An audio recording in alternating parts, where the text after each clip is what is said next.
Hey guys, Music Man here, back with another Identity 5 video. Now we're going to be taking a look at some of my Axeboy gameplay. I've been starting to use Axeboy in rank just a little bit, just to try them out on specific maps. So yeah, let's take a look. Alright, so the first match I want to show you guys is on Leo's Memory. Leo's Memory is just a map that's tough on most hunters, so if you don't have a lot of mobility, this map can be a challenge for you. It can be pretty rough. Luckily for Axeboy, he's got his Restful Road, he's got his speed boost, so if he really needs to get around the map, he can. But luckily, I don't really need to find other survivors at the moment because the Prospector is about the ideal chase in this scenario. So I'm going to go ahead and just keep targeting the Prospector now. You can see I go for a couple snipes, but there's a balance. You gotta try to find clear shots where you think you can hit the survivors, but at the same time, if you wait too long, see that was a clear shot there. That was a good shot for me to take. But if I don't take advantage of any shots that I could have, then there's a good chance that fireball will just disappear. I think it disappears after 30 seconds. I could be wrong, don't quote me on that, but I believe it's 30 seconds.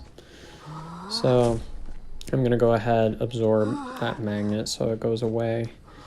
But Axeboy has a pretty relatively good early game, I would say, compared to most hunters, although he still doesn't have like as strong of an early game as, say, Bloody Queen, because Bloody Queen, we all know, has an extremely strong early game here.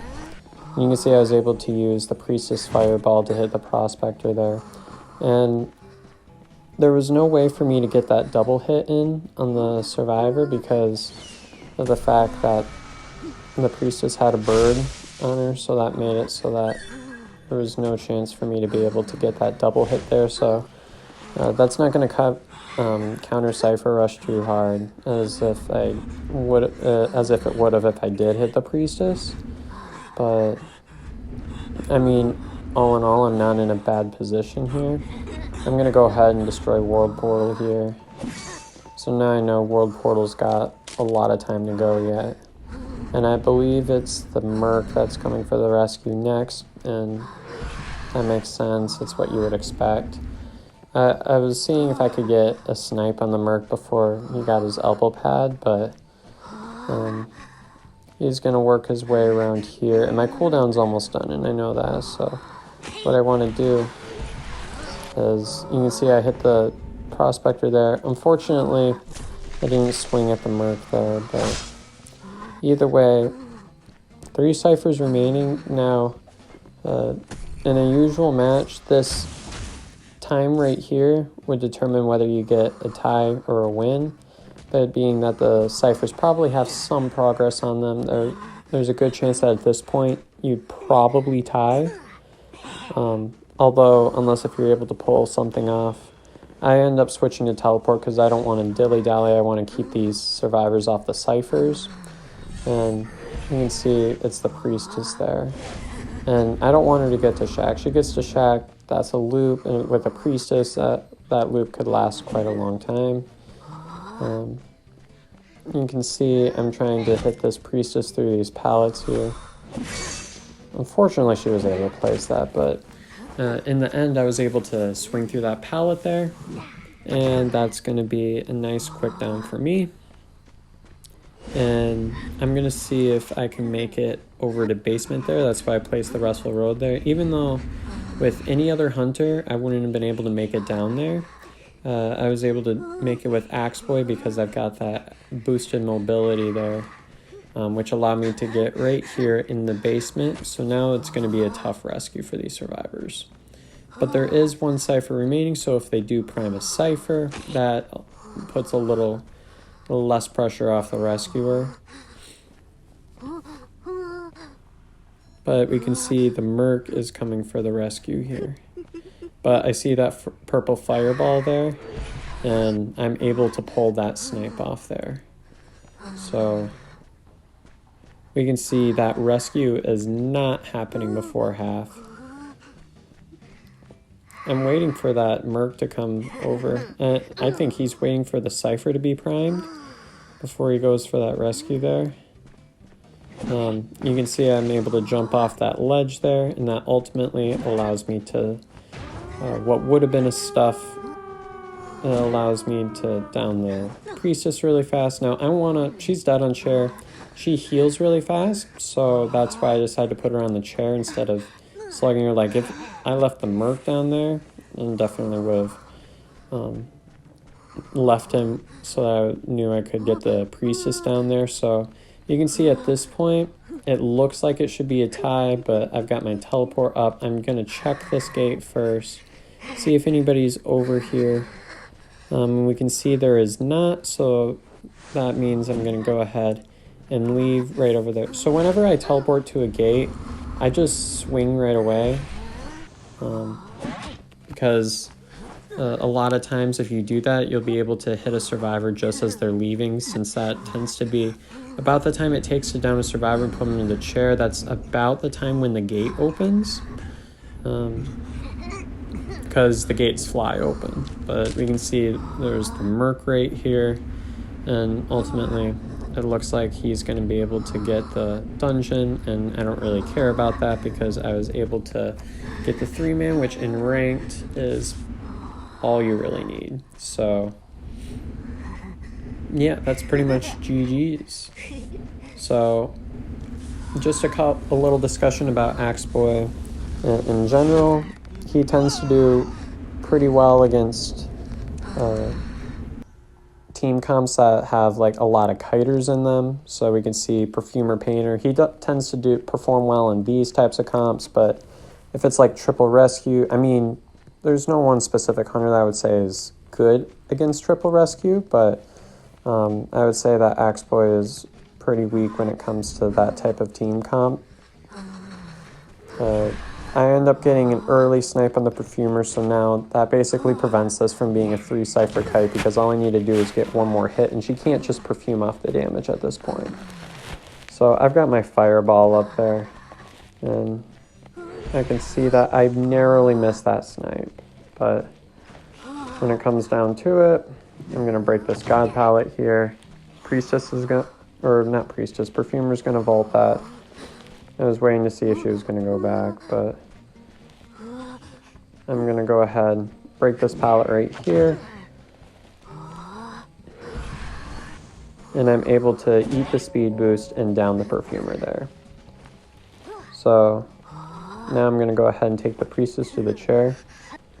So watching the China like worldwide tournament or whatever, like the IDV league, that tournament that happened recently for the China server, it actually was very interesting to watch how many Axeboys there were. I was kind of pleasantly surprised. I thought we would have seen more of Sculptor than of Axeboy, but I mean, we saw quite a few Axeboys in there, and I was kind of surprised there.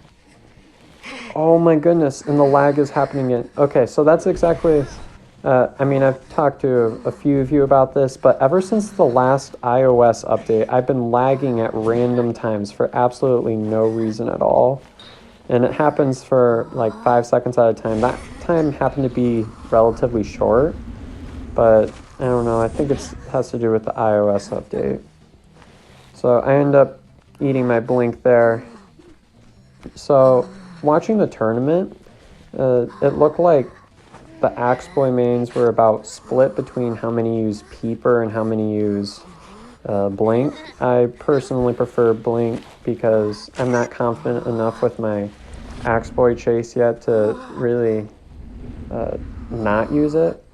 So I used to use Blink with Violinist, but now, or I used to use Peeper with Violinist, but now I've been using Blink. So like a lot of these characters that I would have been using Blink for, or would have been using... Oh wow, that really was a Terror Shock there. Look at that throw. So all of these characters that I would be using Peeper for normally, I've been starting to get into using Blink now. And ever since like that Peeper nerf, I've kind of felt that that makes peepers a little less useful, in my opinion. And I thought the peeper nerf kind of hurt. I found that whenever I run peepers, I have a hard time getting that first down, so I just go ahead and stick with it, with the blink.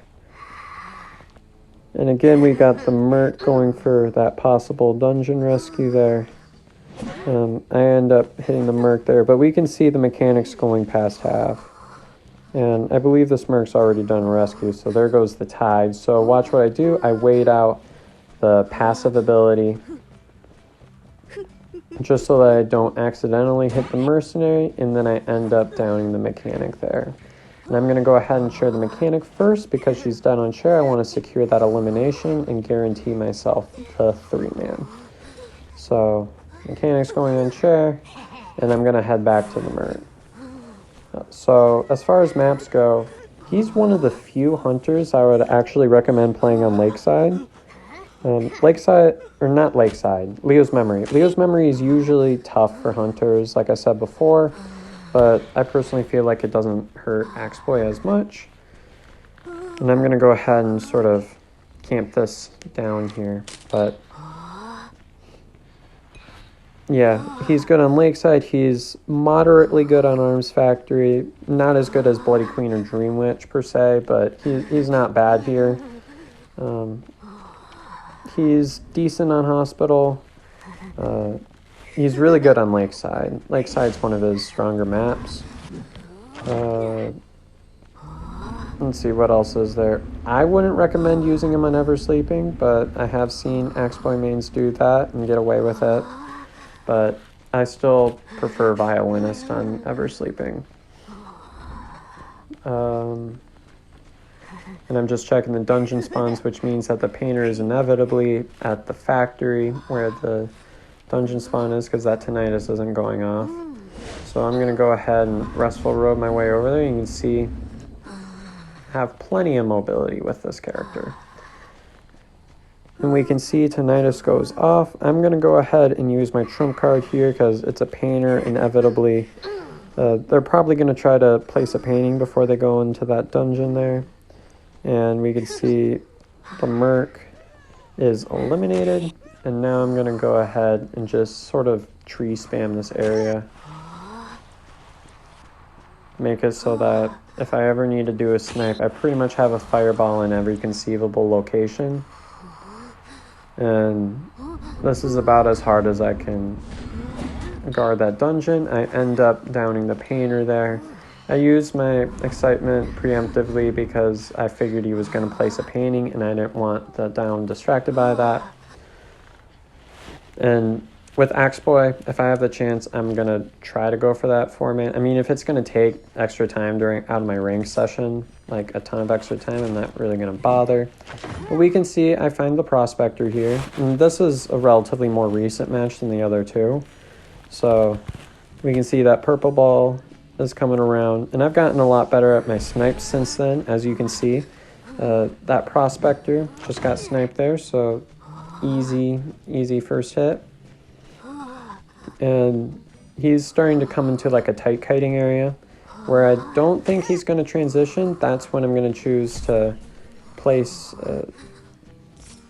my tree down there. So the coordinator's also in this area. So first mistake by the Prospector would have been kiting on someone else's cipher. But you can see I get my other snipe in and that Prospector is going down. So I'm going to try to chair right next to the coordinator so that I can keep her off that cipher. I kind of thought she was going to shoot there, but I end up getting a hit on the coordinator, which means that it's going to be tougher for her to rescue. I mean, not impossible. She does have a gun, but she's like not in the area to be able to get that balloon rescue, so I'm going to go ahead and stick the Prospector on the chair. So I figured this coordinator was going to go for that rescue there. I'm going to stock up on all my trees, and I don't want to leave too far away from the chair, so I'm going to go for that distant snipe, but I'm going to turn around and head back to the chair so that I can camp this.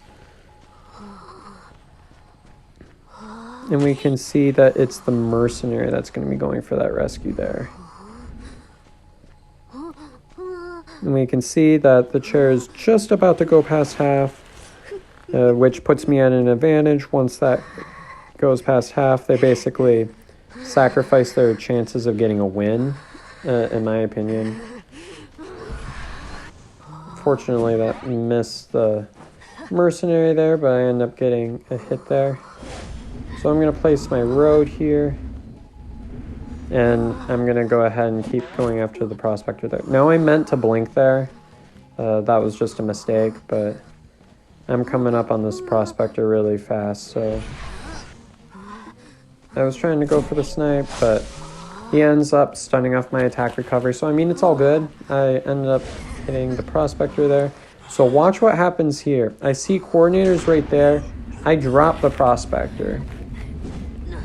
So if you see that coordinator there, and you saw me doing that before, I mean, whenever the coordinator comes by and she comes, whenever she gets near, I get that drop so that she's not able to get that easy rescue. But I do have that max presence, which makes it easier for me to get my snipes and stuff. Unfortunately, his hitbox was so small that didn't hit. But there are 4 ciphers remaining. So unless they've been conserving their ciphers by priming them. I mean, we saw that in the China tournament as well. A lot of these teams would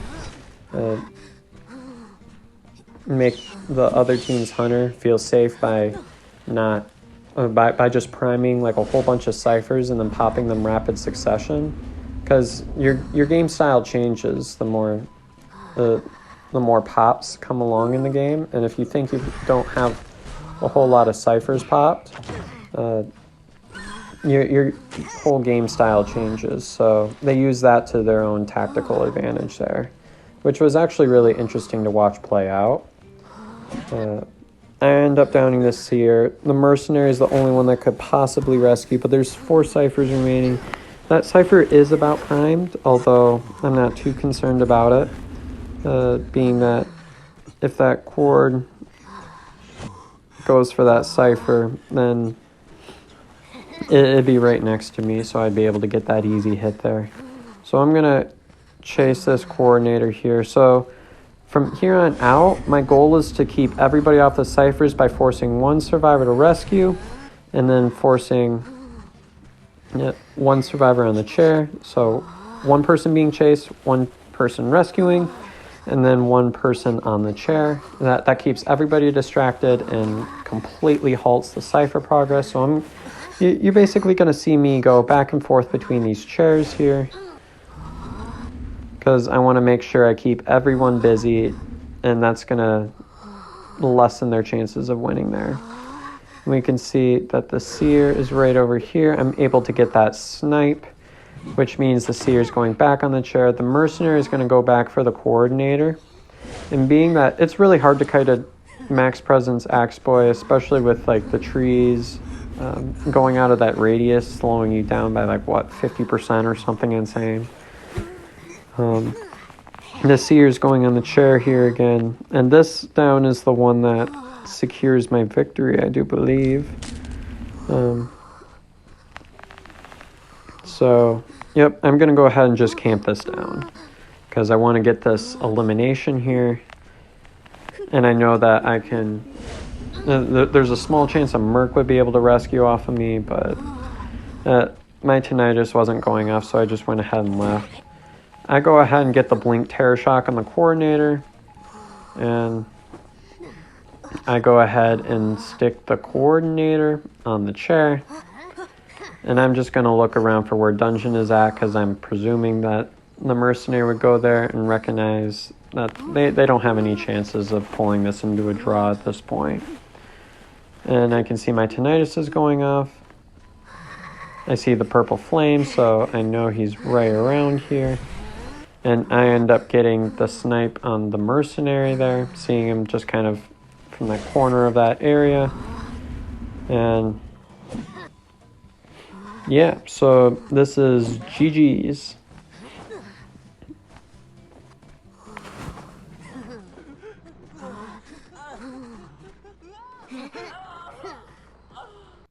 Well, I hope you all enjoyed that video. If you have any comments or questions, please leave those down below in the comment section below, and I'll see you next time.